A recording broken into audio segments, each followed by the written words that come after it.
जेव्हा ट्रम्पनी लावलेले टेरिफ याच्यावरती 100 प्रकारचे प्रश्न निर्माण होतात आणि लोक विचारतात की आता एक्सपोर्ट इम्पोर्ट इंडस्ट्री संपली का? एक्सपोर्ट इम्पोर्ट इंडस्ट्रीमध्ये सगळंच आता काही होणार नाही का? नवीन लोकांना त्यात अपॉर्च्युनिटी नाही आहेत का?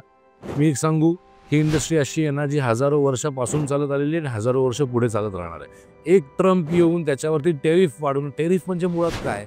त्या देशामध्ये प्रोडक्ट इम्पोर्ट करण्यासाठी जी इम्पोर्ट ड्युटी लावली जाते त्याला टेरिफ म्हणतात. सो जगामध्ये सगळ्यात महत्त्वाचं म्हणजे USA हा एकमेव देश आहे का?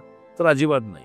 हा उगाचच क्रिएट केलेला बागुलबो आहे. काही बिझनेस अफेक्ट होतील का? तर हो, ऑफकोर्स होतील काही बिझनेस. पण लक्षात ठेवा, जसं ट्रम्पनी टेरिफ लावलं तसं भारताचे इतर देशांबरोबरचे रिलेशनशिप बेटर झाले आणि ह्याचा फटका, टेरिफ लावण्याचा फटका हा सगळ्यात जास्त जर कुठल्या देशाला बसला असेल ना, तर तो USAलाच बसलेला आहे. आणि जे नवीन व्यवसाय चालू करतायत, तुम्ही या सगळ्या गोष्टींकडे लक्ष देण्याची गरज नाही आहे. तुम्ही आत्ता लक्ष देणं गरजेचं आहे, माझं प्रोडक्ट कुठल्या देशामध्ये जाईल, त्या देशामध्ये माझं प्रोडक्ट विकत कोण घेईल?